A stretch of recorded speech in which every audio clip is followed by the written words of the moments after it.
Left my family business after they refused to pay me. Now they're begging for help, but what I did next shocked them.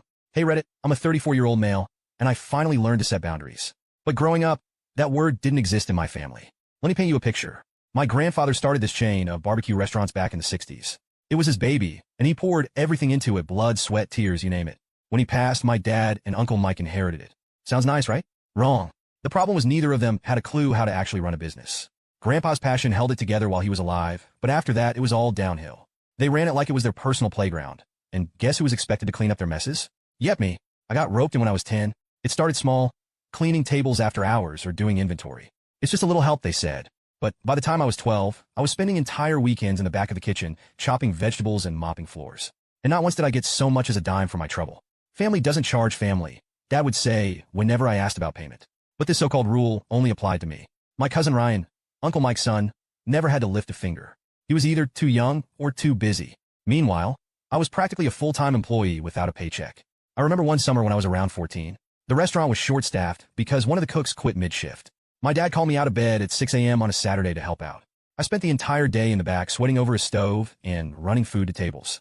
By the end of the day, I was so tired I could barely keep my eyes open. When I asked if I could take Sunday off to recover, Dad just laughed. Recover from what? It's called hard work, he said. Meanwhile, Ryan was off at some water park with his friends, posting pictures of funnel cakes and water slides. It was infuriating. The unfairness wasn't just limited to work, either. Every family gathering turned into a brag fest about Ryan. Uncle Mike would go on and on about how Ryan was going to take the business to the next level one day. They even joked about him becoming CEO. CEO of what? The guy hadn't even stepped foot in a kitchen, let alone managed a shift. And it wasn't like I was a slacker. By the time I was 16, I was basically running the weekend shifts on my own. I handled scheduling, inventory, and even customer complaints. One time, a customer's order got completely botched. Wrong meat, wrong sides, the works. I fixed it, comped their meal, and got them a gift card to make up for it. The customer ended up leaving a glowing review. My dad's response? Good job, but next time try not to mess up in the first place. I can't even count the number of times I was called in to fix problems that weren't my fault. Like the time one of the dishwashers decided to quit in the middle of the lunch rush. Instead of calling another adult, or I don't know, doing it themselves, Dad called me out of school to cover for him. I spent 4 hours scraping burnt barbecue sauce off pans while my friends were out enjoying their lunch break. Then there were the family meetings. These were basically just excuses for my dad and Uncle Mike to dump their responsibilities on everyone else. They'd sit us down in the dining area after hours and talk about how we all needed to pitch in. Translation: I needed to work even harder to make up for their bad decisions. One time, Uncle Mike decided to add a salad bar to one of the locations without telling anyone. He didn't do any research or planning. Just showed up one day with a truck full of lettuce and croutons. Guess who had to figure out how to make it work? Me. I spent an entire week setting it up, training the staff, and making sure it didn't completely tank. When the salad bar failed, because no one goes to a barbecue joint for salads, Uncle Mike blamed me for not marketing it well enough. By the time I was 17, I started to realize that this wasn't normal. My friends had part-time jobs where they actually got paid, and their families didn't expect them to sacrifice their entire lives for tradition. But every time I brought it up, I was met with the same line. You should be proud to be part of something bigger than yourself. Proud of what? Working for free while Ryan got treated like a prince? No thanks. It all came to a head when I turned 18. I was finishing up a shift when Ryan strolled in with his dad. He was dressed in some fancy new clothes, talking about how he'd just gotten back from a trip with his friends. A trip. The guy hadn't even worked a day in his life. Uncle Mike looked at me and said, "You should be taking notes from Ryan. He's got the right mindset for leadership." I couldn't believe it. I've been breaking my back for years, and they wanted me to take notes from someone who didn't even know how to sweep a floor. That was the moment I knew I had to get out. But it wasn't going to be easy. My family had spent my entire life tying my self-worth to the business, and breaking free felt impossible. Still, I knew one thing for sure. I couldn't keep sacrificing my happiness for their entitlement. And that's just the start of the story. Trust me, it gets worse before it gets better. I realized I couldn't keep living like that, constantly working for free in a business that treated me like cheap labor while Ryan lived his best life without lifting a finger. I'd had enough. I told my parents I wanted to go to college. And not just any major. I wanted to study marketing. I'd always been drawn to the creative side of business, and I figured if I was going to put my time and energy into something, it might as well be something I enjoyed. When I brought it up to Dad, his face twisted like I just told him I was planning to rob a bank. "Why would you waste time and money on college?" he asked. "You've already got a career lined up here. You should be grateful we've built this for you." Grateful for what? I shot back. "I've been working here for years without pay. That's what family does," he said, like it was supposed to make everything okay. "Ryan will join us eventually, and you two will run it together. That's how we keep the legacy alive." Ryan. It always came back to Ryan. This guy, who still didn't know how to do a single thing at the restaurant, was apparently my future business partner. I knew I couldn't let that happen. Uncle Mike, of course, had to stick his nose in. "The business doesn't have extra funds for college," he said, as if I'd asked him to sell his car to pay for my tuition. "If you want to go, You'll have to figure it out yourself. We can't be funding personal ambitions. The hypocrisy of that statement made me want to scream. Uncle Mike had just bought Ryan a brand new laptop for his future studies in hotel management, fully funded by the business. Meanwhile, I was being told to fend for myself. But if there's one thing those years at the restaurant taught me, it's how to hustle. I applied for every scholarship I could find, took on 2 part-time jobs, and even worked as a delivery driver on weekends. I didn't care how hard it was, I just needed to get out of there. The first few months of college felt like freedom. I wasn't tied to the restaurant anymore, and for the first time in years, I had the chance to figure out what I actually wanted. I love my marketing classes, especially the ones that focused on branding and customer behavior.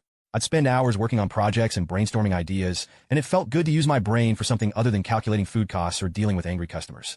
Of course, my family didn't make it easy. Dad called constantly, asking when I'd come home to help. "The weekends are tough without you," he'd say, like I was supposed to drop everything and drive back, just because they didn't want to hire more staff. One time, Mom called me in tears. "Your dad's so stressed," she said. "Can't you just come home for one weekend and help out?" "No, Mom," I said firmly. "I've got 2 jobs and a full course load. I can't just drop everything." "Well, Ryan's been helping out a lot lately," she said, clearly trying to guilt me. I almost laughed out loud. "Ryan helping?" Sure, maybe he showed up once in a blue moon to supervise a shift, but I knew he wasn't doing anything that actually mattered. I'd heard from my friends who still worked there that Ryan spent most of his time chatting with customers and avoiding the kitchen entirely. By the time I hit my second year of college, I'd gotten into a good rhythm. My scholarships covered most of my tuition, and my jobs paid for the rest. It wasn't easy. I'd pull all-nighters working on marketing projects, only to wake up at the crack of dawn for my delivery shift. But I felt like I was finally doing something that mattered. Meanwhile, the family drama continued. Every time I came home for a holiday or break, the guilt trips would start all over again. Dad would corner me and say, "I don't understand why you're wasting time learning about marketing when we could teach you everything you need to know right here." Uncle Mike would chime in with, "This business is your future, whether you like it or not. You're going to come back eventually, so why not start now?" I learned to tune them out, but it wasn't always easy. They had a way of making me feel like I was abandoning them, even though I knew deep down they were the ones who'd let me down. One summer, I decided to take an internship with a local marketing agency instead of working at the restaurant. I thought maybe, just maybe, they'd finally leave me alone. Instead, it made things worse.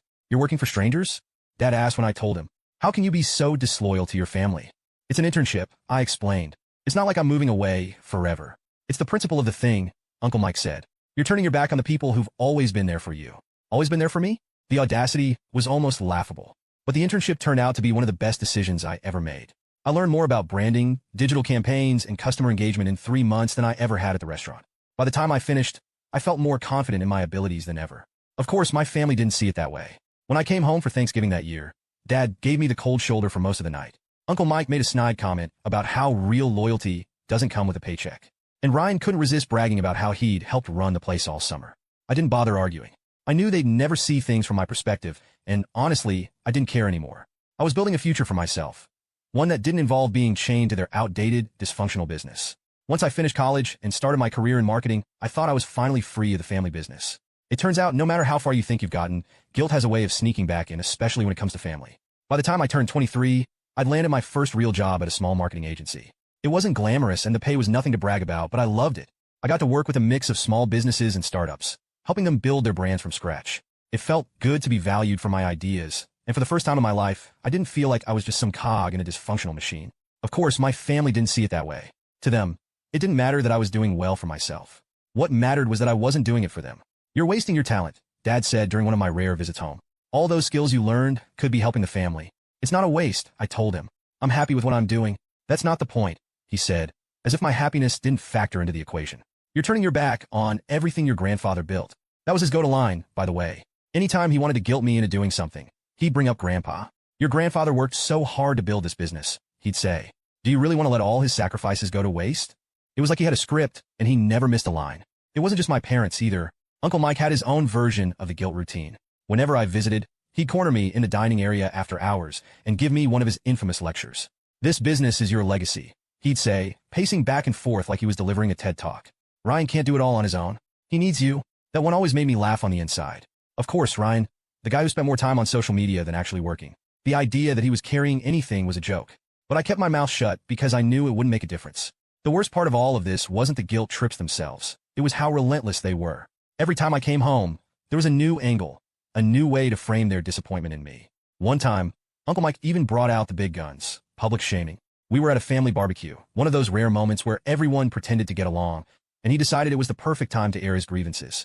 "You know," he said loudly, catching the attention of everyone within earshot, It's a shame you're not part of the business anymore. We could really use someone with your expertise. All eyes turned to me. I could feel my face getting hot, but I managed to stay calm. I've got my own career now, I said, keeping my voice steady.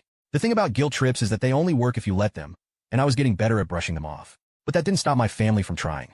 One time, Dad even tried to play the practicality card. He called me up and started asking about my job. At first, I thought he was just making conversation, but it quickly turned into something else. How much are they paying you over there? He asked, like it was any of his business. Enough, I replied, not giving him any details. Well, we could really use someone with your skill set, he said. I bet we could pay you just as much, if not more. I almost laughed. Pay me more? With what money?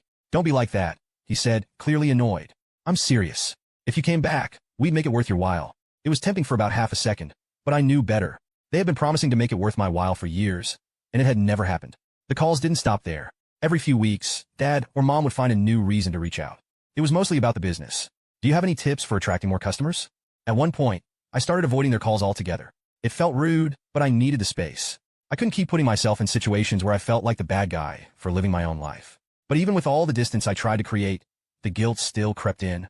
I'd lie awake some nights wondering if I was being selfish. What if they really did need me? What if I was the one holding everything together, and my leaving it caused everything to fall apart? It wasn't until much later that I realized how manipulative they'd been. They didn't actually want me to succeed. They just wanted me to keep sacrificing for their bad decisions. But at the time, it was hard to see things clearly.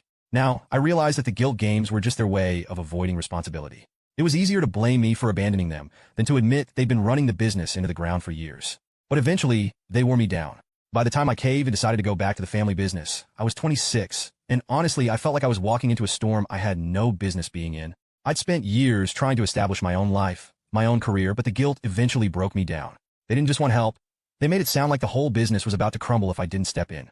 And maybe I was naive, but part of me thought I could actually fix things. Dad framed it like I'd be coming in to save the day. We need fresh ideas, he said over the phone one night. Someone who understands modern marketing, the way the world is changing. He talked a big game about how much they needed me, how much freedom I'd have, and how this was my chance to make a real impact. I figured, okay, maybe this is my shot. I'll come in, fix what I can, and then walk away once they're stable. From the moment I walked back into the restaurant, it was like stepping into a time capsule. And not in a good way. The place was outdated as hell. The decor hadn't been touched since the late 90s. The menus were these crusty, laminated sheets with faded pictures. And the overall vibe screamed, we're out of ideas.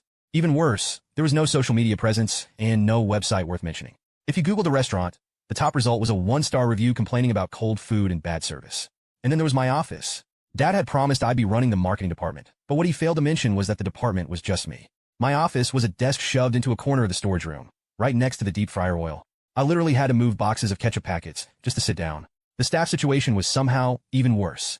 Most of the employees were either family friends or people they'd hired on a whim. There was no structure, no training, and no accountability. One of the line cooks didn't even know how to make half the menu items. But instead of firing him, Dad kept saying, we can't afford to lose anyone right now. And let's not forget Ryan. By the time I got there, he'd been given the title of operations manager, which was a joke. His idea of managing was showing up at noon, sitting in the office with his feet on the desk and scrolling through his phone. If anyone needed anything, he'd tell them to ask my dad or my cousin. Yeah, real leadership material. I rolled up my sleeves and tried to get to work. My first order of business was setting up a social media presence. I put together a campaign to promote the restaurant on Instagram and Facebook with some basic strategies to boost engagement. When I pitched the idea to Dad, he immediately shut it down. Social media? That's just a trend, he said. We don't need to waste time on that. It's not a trend, Dad, I said, trying to keep my cool. Every restaurant has a social media presence these days. It's how people find new places to eat. We've been doing fine without it, he said, waving me off. We don't need to fix what isn't broken. Except it was broken. The business was losing money, foot traffic was down, and the reviews were brutal. But trying to convince Dad and Uncle Mike of that was like talking to a brick wall. Speaking of Uncle Mike, he was a whole other headache. He had this way of swooping in at the last minute and taking credit for anything that went well. One time, I spent weeks setting up a partnership with a local catering company to boost our revenue. I worked out all the details, designed a flyer, and even handled the negotiations. Right before the deal went through, Uncle Mike announced it to the staff as if it was his idea. He even gave himself a pat on the back during the next family meeting. See, this is the kind of innovation we need, he said, grinning like he'd just solved world hunger. When I called him out on it later, he just shrugged. We're all in this together, he said. It doesn't matter who gets the credit. Of course, it mattered to him when he didn't get the credit. Ryan wasn't much better. One morning, I came in early to set up for a meeting with a potential new supplier. Ryan was supposed to handle the introductions, but he showed up 30 minutes late, coffee in hand, acting like it was no big deal. When I asked him what happened, he said, I overslept. Chill out. That was Ryan's default response to everything. Chill out? Meanwhile, I was running around trying to keep the business afloat while he got paid triple my salary for doing nothing. It wasn't just frustrating, it was exhausting. Every day felt like an uphill battle, and no matter how much effort I put in, nothing seemed to stick. If I came up with a promotion to attract new customers, Dad would veto it because we've never done that before. If I suggested updating the menu, Uncle Mike would complain that it was too expensive. And if I pointed out that Ryan wasn't pulling his weight, they'd all look at me like I was the problem. The final straw came about 6 months in. I've been working on a complete rebranding strategy, a new logo, updated menus, the whole 9 yards.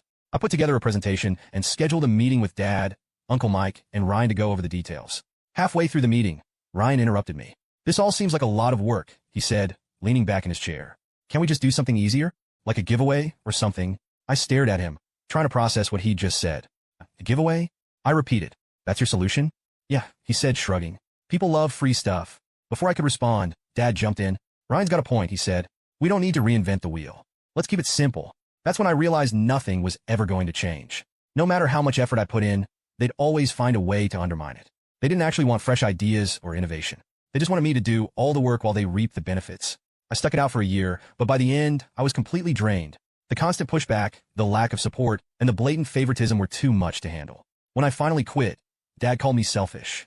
Uncle Mike said I was being dramatic. And Mom cried, of course. But honestly, I didn't care anymore. I tried my best, and it wasn't enough. They didn't want to be saved. They just wanted someone else to take the blame for their failures. And I wasn't going to be that person anymore. But as much as I wanted to leave it all behind, life had other plans. For a while, life was good after I quit the family business. I threw myself into my work, moved into a better apartment, and even started traveling a bit. My family? Well, they didn't take my exit gracefully. Dad acted like I'd stabbed him in the back. Uncle Mike barely acknowledged me when we saw each other, and Mom, of course, cried every time we talked. But as much as they tried to guilt-trip me, I wasn't going back. Then 2020 happened. Like most people, I spent the first few months of the pandemic trying to figure out what the hell was going on. My company pivoted to focus on delivery and digital marketing, which kept me busy, but it also made me think about how unprepared the family business probably was. I knew their restaurants relied heavily on dine-in traffic, and I doubted they'd made any effort to adapt. Still, it wasn't my problem. They'd have to figure it out on their own, or so I thought. It was around mid-2021 when the calls started coming in. At first, it was just Dad, asking how I was doing and making awkward small talk. After a few minutes, he got to the real reason for the call. "We're struggling," he said, his voice heavy. "The pandemic hit us hard, and we've had to close a couple of locations." I felt a pang of sympathy, but I kept my tone neutral. "I'm sorry to hear that," I said. "We could really use your help," he continued. I wasn't surprised, but I still wasn't interested. "Dad, I have a full-time job," I said. "I can't just drop everything and come back." "It wouldn't be forever," he said, practically pleading. "Just long enough to get us back on track." I held my ground, but the calls kept coming. Mom called me next, and then Uncle Mike. They all had the same pitch. The business was in trouble, and I was the only one who could save it. At first, I resisted, but the more I thought about it, the more I realized they might not make it without help. As much as I resented them, I didn't want to see the business Grandpa built go under. Still, I wasn't about to walk back into the same mess I'd left behind. If they wanted my help, it had to be on my terms. I spent a week putting together a proposal.